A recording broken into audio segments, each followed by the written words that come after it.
A powerful black CEO asked a simple question on a flight: why was I skipped? What followed exposed more than bias, it exposed how quiet moments can speak volumes. Morris Lattimore had been up since 4 a.m., his phone buzzing before the sun even considered rising. He was used to mornings like this, in fact, he preferred them. Early flights meant fewer interruptions, and more time to think. And today wasn't just another day at the office, it was a high-stakes meeting in Boston that could reshape the next phase of expansion for his logistics company. By 6 a.m., he was seated in first class aboard Flight 2237, waiting to taxi out of General Mitchell International Airport in Milwaukee. His seat was 3A, a window spot with a clean view of the runway, and no one beside him, something he appreciated. Morris, 48, wore a navy suit with a white shirt, no tie, collar open. His tablet rested on the tray in front of him, displaying notes and performance reports. He scrolled slowly, eyes focused but relaxed. The plane wasn't full, business travelers mostly, some in suits, some in joggers and headphones. The air held that distinct mix of reheated coffee and recycled cabin breeze. Morris didn't care, he was locked in, already preparing responses to the board's likely objections. "Good morning, sir," a voice said briefly. A flight attendant, blonde, early 40s, ponytail pulled tight, barely made eye contact as she passed by. No offer of water, no warm greeting, just a glance and gone. He didn't react, no need to read too much into it. Not yet. Across the aisle, a woman in her 70s glanced up from her crossword puzzle. Her name was Helen McKinley. No one on that flight knew she had once served as a federal judge in St. Paul for over 2 decades. She looked like someone's grandmother, hair pulled back in a loose bun, dressed in a brown cardigan and loafers. She noticed the greeting Morris received, or rather, the one he didn't. Helen didn't say anything, but her eyes lingered on the way the attendant skipped Morris and beamed at the man in 3C. Moments later, she'd seen enough in her lifetime to recognize quiet patterns. And sometimes, those patterns were louder than words. Morris kept reviewing his notes. Every so often, he'd shift slightly in his seat or glance around. Still no drink, no hello, just the low murmur of the cabin and the occasional click of a seatbelt. 25 minutes later, the plane lifted into the sky. It was a smooth takeoff, passengers settled in, pulling down window shades or adjusting neck pillows. Morris closed his tablet and leaned back slightly. For a moment, he thought about home. His daughter's art show was next week, she'd begged him to come this time. He'd already told his assistant to cancel everything that day, he wasn't missing it again. A different flight attendant walked by, a younger man this time, and handed menus to the passengers in rows 1 through 3. He skipped Morris, flat out skipped him. Helen raised her eyebrows slightly but stayed quiet. The man paused beside the woman in 2A. "Would you like the mushroom omelette or the croissant with smoked salmon?" he asked her, grinning. Morris waited. Nothing. He cleared his throat gently. The flight attendant didn't look back. Eventually, a third attendant came by to offer warm towels. This one stopped short at Morris's seat before abruptly moving to the next row. Morris watched, then slowly turned to look out the window. His expression didn't change, his body didn't shift, but inside, something settled. Not shock, just recognition. Helen watched all of it. Her eyes tracked each exchange, each moment skipped. She slowly reached for her phone and lowered it discreetly into her lap, camera facing upward. But something was about to happen that would shift the weight of this quiet flight onto an entire nation's conscience. By the time the cabin lights dimmed for the breakfast service, Morris already knew how the rest of the flight would go. He'd seen it before, not this exact situation, but the rhythm of being quietly brushed aside in spaces where people didn't expect to see someone like him. He wasn't dramatic, he wasn't confrontational, he had too much to lose for that. But he also wasn't naive. He kept his face neutral as the trays began to roll out. The familiar click of plastic latches and metal carts echoed down the aisle. Aromas of reheated eggs, buttered croissants, and hot coffee filled the cabin. People perked up, laptops went away, conversations quieted. Morris glanced across the aisle. Helen had tucked her phone out of view and now watched the crew like she was reading a case file, calm, focused, nothing obvious, just taking mental notes. The lead attendant, the same woman from earlier, began distributing the meals. Row 1, both sides, then 2A and 2C. She smiled, made small talk. She placed the tray in 2C's lap with a, "Here you go, sir," and a wink that felt practiced. Then she reached Morris's row. She skipped him without breaking stride. "Smoked salmon or the omelette?" she asked the man in 3C. Morris sat up slightly, politely. "I didn't get a menu," he said, his voice steady. The attendant glanced at him quickly. "Oh, we're actually out of meals," her tone was flat, no apology, no explanation. She turned her head to 3C again. "But he's getting his," Morris said, glancing at the tray being unwrapped just 2 feet away. She didn't answer, just moved on, pushing the cart forward. Morris leaned back in his seat, eyes fixed on the window. The sky outside was smooth and cloudless. Inside, the silence was much louder. Now, 3C, a man in his early 30s wearing Beats headphones, looked over awkwardly. "You want mine, man? I don't even eat eggs." Morris shook his head once, gently. "Thanks, but don't worry about it." The cabin grew quiet again. Helen's phone was angled down toward her coat pocket, camera rolling. Her hand never moved. She looked out the window like she wasn't watching anything, but her ears caught everything. About 10 minutes passed, then another attendant, tall, younger, with a shaved head, walked through checking trays. He stopped when he saw Morris without one. "Did you not get a meal, sir?" he asked, genuinely confused. Morris looked up at him. "I was told you were out." The young man blinked. "Let me check." He turned and walked briskly toward the galley. A few moments later, he returned with a sealed omelette tray. "We had 3 extra," he said, placing it down gently. "I'm really sorry about that. Not sure what happened." Morris gave a polite nod. "Appreciate it." But he didn't touch the tray. It just sat there, cooling. Helen leaned forward slightly and spoke for the first time. "May I ask something?" she said quietly. Morris turned to her. "Would this have gone the same way if you looked different?" Morris exhaled slowly through his nose, almost a laugh, but not quite. "I asked myself that more times than I can count," he replied.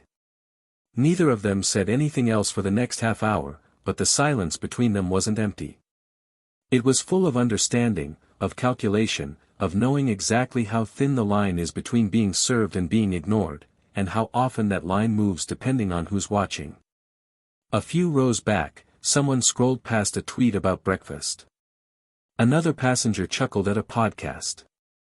In 3A, a man in a navy suit sat perfectly still beside a full meal he never asked for and wouldn't eat.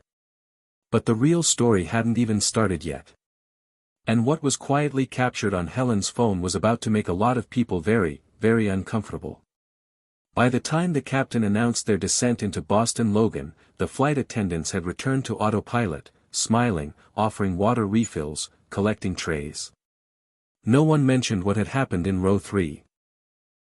Morris hadn't touched the omelette.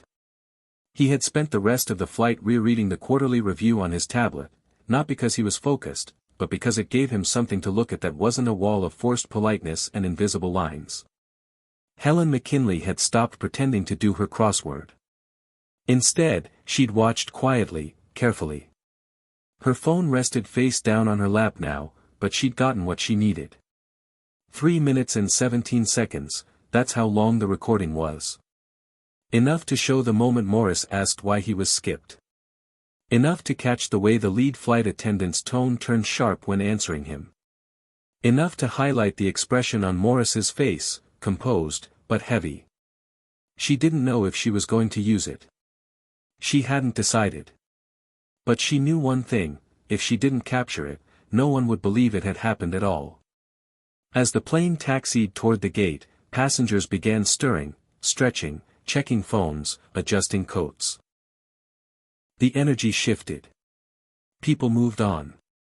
Morris stayed seated, eyes forward, waiting for the doors to open. His posture was straight, hands folded. He didn't look angry, just done.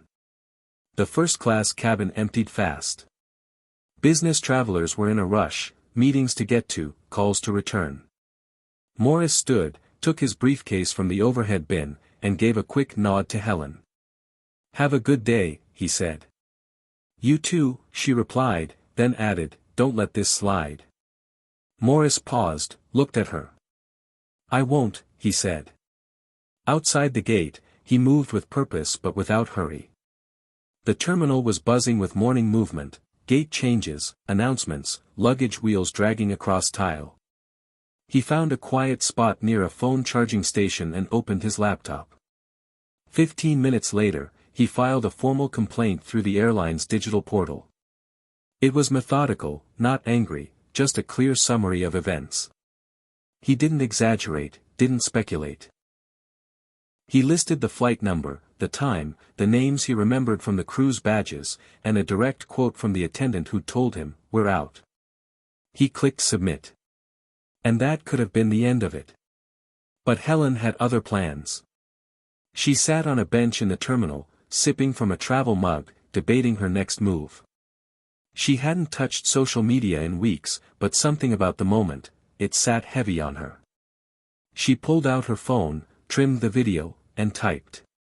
"I never post things like this, but what I witnessed on Flight 2237 this morning left a knot in my chest. A black man in first class was flat out skipped during meal service. When he asked, he was told meals were out, while the man next to him was eating. I filmed it. Watch for yourself." She posted the video. By the time her Uber reached her daughter's house in Cambridge, the clip had been shared nearly 1,000 times. 3 hours later, it hit 20,000. And just before noon, someone from a major news outlet picked it up. They didn't even call her first, just ran the story with a blurred still of Morris's face and the headline, "Airline staff allegedly deny first-class meal to black CEO."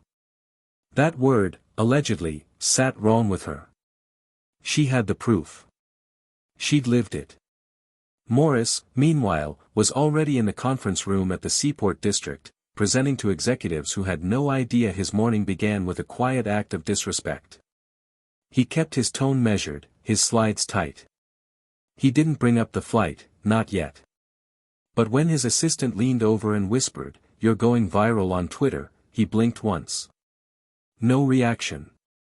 Later, in the restroom, he watched the clip with the volume off. His jaw didn't move, but his eyes told a different story. But silence only works until the world hears something it can't ignore. And the world was now watching. By 2:45 p.m., the story had already spread beyond Twitter. Local news stations in Boston ran it as a midday segment. "Business traveler claims racial bias on flight," the anchor said, voice smooth, almost indifferent. The clip played in the corner of the screen. They kept Morris's name out of it, probably because he hadn't said a word yet. But anyone who recognized him from the logistics world knew exactly who he was. Within the hour, his name was trending. Helen sat in her daughter's kitchen, phone lighting up every few seconds. A friend from her law school days texted, "Is this real?" Another wrote, "Why did you post this?" The one that stuck with her most simply said, "Thank you." She didn't answer any of them. She just sat with it. Her daughter Natalie peeked in. "Mom, is this going to become a thing?" Helen didn't look up. "It already is." Meanwhile, on the 22nd floor of a glass tower in Boston's financial district, Morris sat through the rest of the board meeting like nothing had happened. He answered questions, challenged projections, smiled when necessary. But every time he checked his phone, there were more notifications. Some of the tweets were supportive. The calm in his face is louder than any outburst. Grace under pressure. It's the silence that speaks volumes. This is why representation matters. Others weren't so kind. There's always a camera when someone wants to play victim. Maybe it was just a mistake. Not everything is about race. Morris scrolled, expression flat. He wasn't surprised, not at the comments, not at the speed, not even at the people now tagging the airline, demanding answers. Back at corporate headquarters in Dallas, the airline's communications team was already scrambling. The head of PR, Melissa Granger, stood at the center of a crowded conference room, holding her phone in one hand and a notepad in the other. "We need a holding statement within the hour," she said. "Do we confirm the crew's been identified?" Someone asked. "We're still verifying names. Should we contact the passenger?" Melissa shook her head. "Not until we know what our legal team says. For now, we acknowledge the incident and commit to a review. That's it."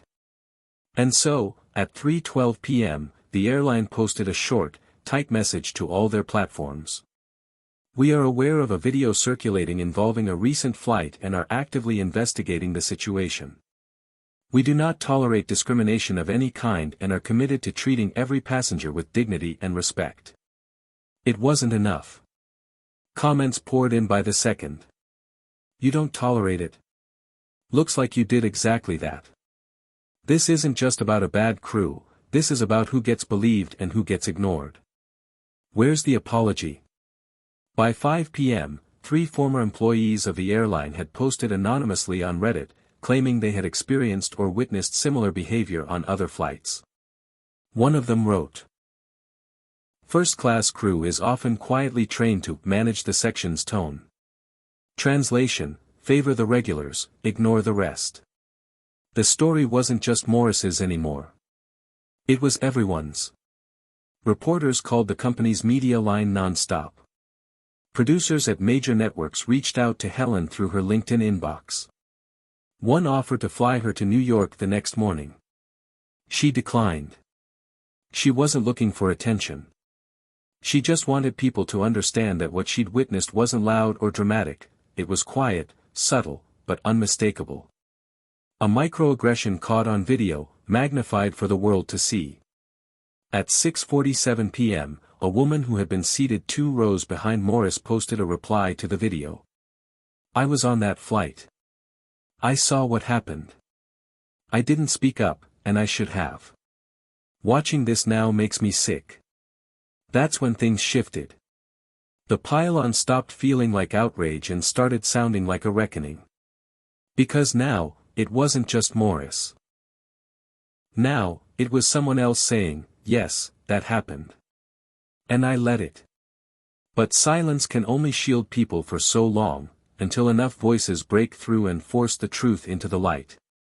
It wasn't until the following morning that Morris received the official email from the airline. The subject line read, "Regarding your complaint, Flight 2237. He opened it without much thought. The message was short, carefully worded, apologetic in tone but clinical in structure. "We appreciate you bringing the incident to our attention. After reviewing available materials and speaking with involved parties, we have taken appropriate internal action.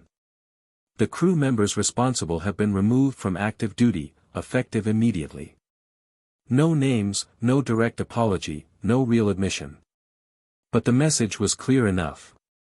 He closed the email and pushed his laptop aside. Outside the hotel window, the Boston skyline was beginning to shimmer under a pale morning sun. He had another day of meetings ahead, but for the first time in a long while, he felt the weight of being seen on a massive, public scale, not because of what he said, but because of what someone else had witnessed. He didn't know Helen's last name until a producer from a cable news show called his assistant asking for comment. That's how he learned it, McKinley. Retired federal judge. She'd gone on the record that morning, spoke plainly, no grand statements, just truth. "I didn't know who he was," she'd said on air. "Didn't matter. I knew what I saw. The clip of her interview racked up millions of views in just a few hours. The contrast between her quiet dignity and the airline's cautious response was hard to miss. By noon, the airline issued a new statement. Following a full internal review, the airline has made the decision to terminate the employment of all staff involved in the incident on Flight 2237. We deeply regret the experience one of our passengers endured and have reached out directly to express our apology. The tone had shifted, less corporate, more urgent. Still no names, but this time, the consequence was clear: entire crew gone. News headlines followed fast. Entire flight crew fired after bias incident. Passenger speaks out without saying a word. When dignity goes viral.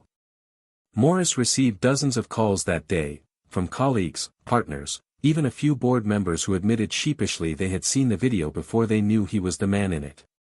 "You handled it with grace," one of them said. Morris just nodded. He didn't feel graceful. He felt exhausted. He hadn't done anything special. He hadn't marched, shouted, or even responded publicly. He just sat there and stayed still. And somehow, the whole country was having a conversation about it. At 4:15 p.m., his assistant forwarded him a media request. "Good Morning America would like to have you on for a sit-down." He didn't respond. Instead, he called his daughter. "Did you see the video?" he asked. There was a pause, then her voice. "Yeah. I saw it yesterday. Everyone did. You okay?" "I'm fine," she said. "Are you?" Morris didn't answer right away. He looked out the hotel window, phone pressed to his ear, watching a man in a reflective vest walk between luggage carts.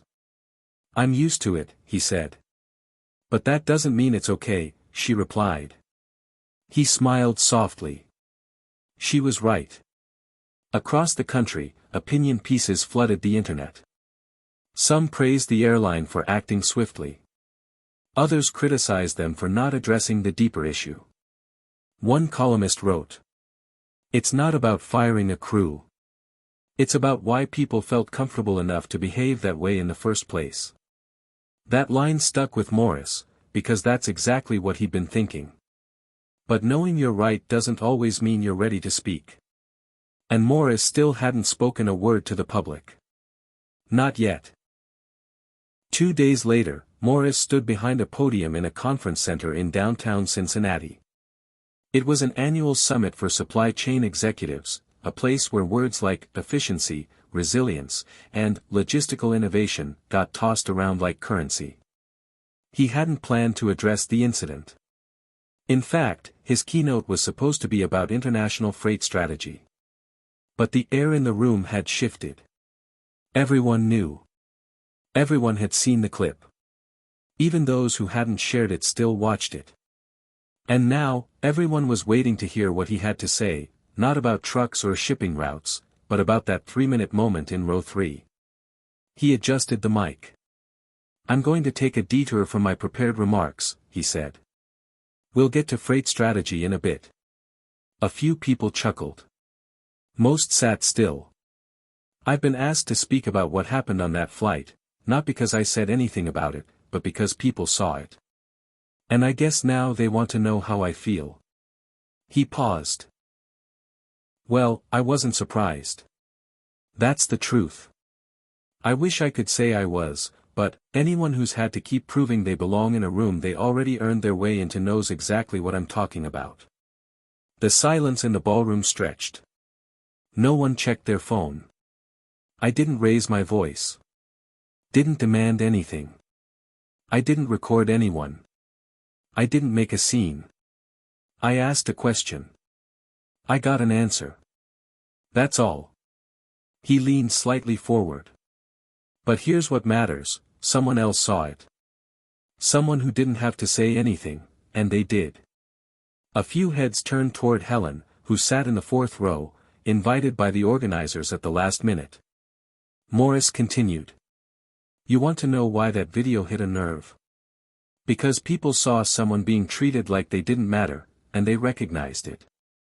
Maybe they'd been there. Maybe they'd looked away before. Maybe they saw a reflection of something they'd rather not admit. His voice was calm, measured. He wasn't preaching. He wasn't trying to make a point. He was telling the truth, and that was enough. It was never about a meal. Let's stop pretending it was. It was about how quickly people decide who's worth respect, who deserves attention, who gets the benefit of the doubt. A man in the back shifted uncomfortably. A woman near the aisle dabbed her eyes. Morris glanced down for a second, then looked up again. I've been in rooms like this for decades, and I've learned that the hardest part isn't earning your place, it's staying silent when people pretend you haven't. We're taught to smile, nod, keep things moving. Don't rock the boat. Don't make people uncomfortable. He took a slow breath. But what if being comfortable is part of the problem? The room stayed still, not frozen, just listening. Look, I'm not here to cancel anyone. I don't want revenge. I want people to pay attention, not to the video, but to the moment. Because that moment happens every single day. In boardrooms, lobbies, waiting rooms, classrooms, airports. And most of the time, no one's filming. He stepped back from the mic just slightly. So no, I didn't go viral. The truth did. And maybe that's what we need more of. There was no applause right away, just silence. Then one person clapped. Another. Soon, the room filled with the sound, not loud or explosive, but steady, thoughtful, real. Helen didn't clap. She just watched him the whole time, hands folded in her lap. She didn't need to applaud. She already knew. Morris gave a small nod of thanks and stepped down from the stage. But while the room sat with his words, another story had already begun, one not about airlines or outrage, but about two people quietly linked by a moment neither of them asked for. 3 weeks later, the internet had moved on. New headlines, new controversies, new clips gone viral. That's how things worked. People shared, reacted, debated, then scrolled to the next thing. But not everyone forgot. Morris was back at his office in downtown Minneapolis, catching up on operations after 2 weeks on the road. His assistant buzzed in. "There's a visitor here to see you. Says her name is Helen McKinley." He looked up from his laptop, surprised. "Send her in." Helen stepped in, wearing a deep gray wool coat, the kind you hold on to for years because it fits just right and works with everything. She carried no bag, no phone in hand, just a quiet presence. "You didn't have to come all this way," Morris said, standing to shake her hand. "I was visiting my granddaughter in St. Paul," she replied with a smile. "Figured I owed you a face-to-face." "You don't owe me anything." She took the seat across from him. "No, maybe not. But I wanted to see where you worked. Meet the man behind the silence." Morris sat back, exhaling through his nose. "Well," he said, "this is it. Paperwork, coffee that's never hot enough, and a never-ending stream of meetings." Helen smiled.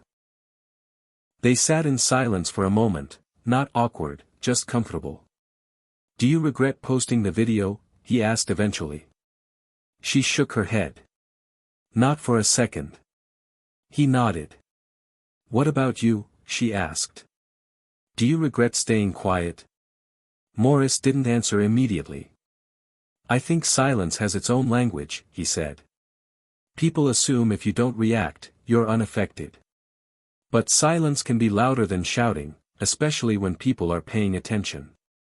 Helen looked down at her hands. "My husband would have liked you," she said softly. "He used to say, dignity is the last thing they can't take, unless you give it away." Morris smiled at that. "That's how I was raised too." They spoke a little longer, nothing heavy. She asked about his daughter's art show. He asked about her time on the bench. They shared stories, laughed at the absurdity of public opinion, and at how neither of them had planned for any of this. As she stood to leave, Helen paused by the door. I didn't record that video because I thought it would make a difference, she said. I recorded it because I didn't want to pretend I hadn't seen it. That made all the difference, Morris replied. She gave him a small smile and left. That evening, he stayed late in his office. Outside, the winter sun dipped low behind the buildings, casting long shadows over the city. He stared at the blank screen of his tablet, then opened a new note. At the top, he typed. Every day, we are given a choice: look away or pay attention, speak or stay silent. And sometimes, the loudest truth is the one no one wanted to catch on camera. He paused, then added. Respect is not a favor. It's a starting point. He saved the file, closed the app, and sat back in his chair. He hadn't planned for any of this. But maybe that's the point. Sometimes, it's the stories we never choose that end up changing us the most, not because of how loudly they're told, but because of how clearly they're seen. If this story moved you, share it. Not for the clicks, not for the outrage, but to remind someone, anyone, that quiet moments matter. That how we treat each other when no one's watching is the real test. And that every person, no matter where they're seated, deserves to be seen. Subscribe for more stories that remind us what it means to be human.